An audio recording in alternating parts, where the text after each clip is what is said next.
Hi everyone, my name is David and welcome to my new YouTube channel Maple Leaf Money, where I talk about personal finance and investing. As part of my new channel, I'm going to be starting this new series where we can follow my dividend growth investing journey.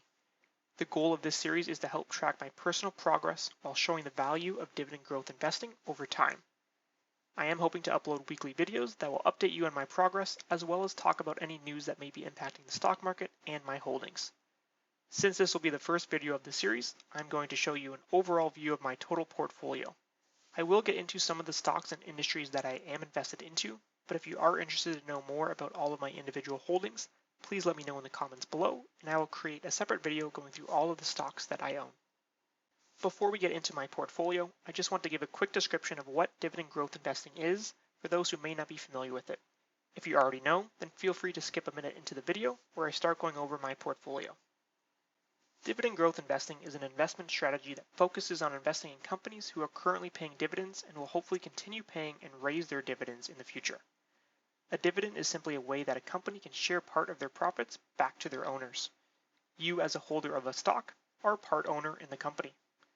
Keep in mind, not all companies pay dividends, nor are companies required to pay dividends.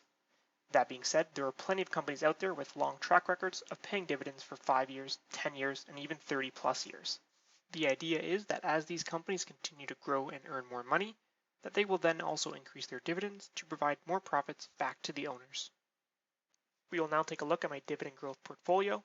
It's important to note that my dividend growth investing portfolio is within my TFSA to take advantage of the tax-free growth. If you want to know more about the tax-free savings account and how it works, I do have a video on my channel explaining it. That is actually the first YouTube video I ever created, so don't judge it too hard.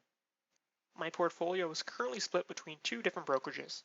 I have Wealthsimple Trade as well as a Q-Trade account. I now only contribute to my Wealthsimple Trade portfolio to take advantage of the free Canadian stock purchases. However, we will be reviewing both as combined they make up my total dividend growth investing portfolio. First, we will be looking at my Wealthsimple Trade account. I opened this account in July of 2019 and am currently investing about $250 per month into this account. I currently have $13,834 in this account, of which $3,424 is growth and dividends. I do own 30 different holdings in this account, which is a lot for a relatively small portfolio. However, I do feel that I've chosen strong companies and will continue to build my positions in them rather than purchasing new companies. Looking at the performance of this portfolio, I am up 1% or $152 in the last month, 4% or $479 in the last 3 months, 36% or $3,680 in the last year, and finally 33% or $3,424 over all time. As I mentioned at the beginning of the video, I will not be going in depth for each individual holding within the Wealthsimple Trade account, so if you are interested, please leave a comment below so I know to make another video where I will go in depth for all the individual stocks that I own. I then have my Q-Trade portfolio where I own 5 holdings that fall into my dividend growth investing strategy. These holdings were purchased at different times and therefore I only know the total growth. Between the 5 holdings, I own Bell, Bank of Nova Scotia, Enbridge, TD, and a REIT ETF for some additional real estate exposure. My Q-Trade portfolio currently sits at $12,394, of which $1,417 is growth, which is equal to about just under 13% of a total return.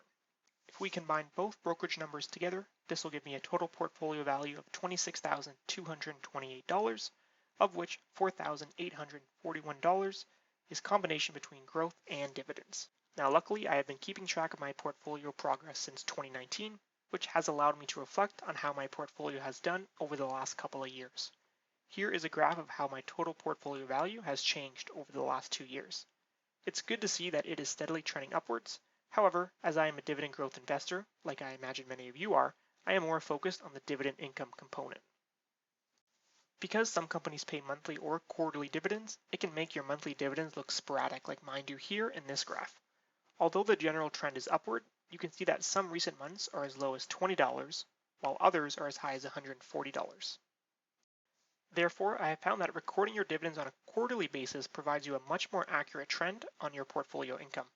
I did some rebalancing in Q1 of 2020, and this is why you see the amount of income change drastically compared to Q2 2020. But again, overall, it is still a trend up, which is exactly what I'm looking for. If we look at the different types of industries that I'm invested into, just like the Canadian market, you can tell that most of my money is invested into energy, financials, real estate, or telecommunications. However, I do believe in the companies that I'm invested into and believe they have a strong foothold in their markets.